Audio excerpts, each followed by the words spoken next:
Connecting the communications cable.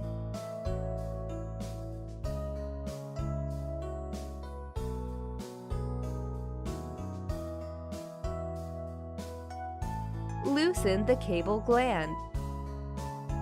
Route the communication cables through the cable gland.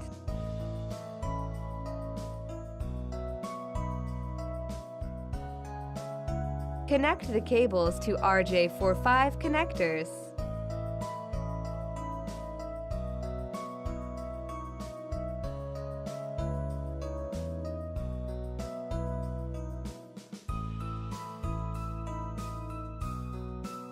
Insert the connectors into RJ45 network ports. Bundle the cables. Tighten the cable gland.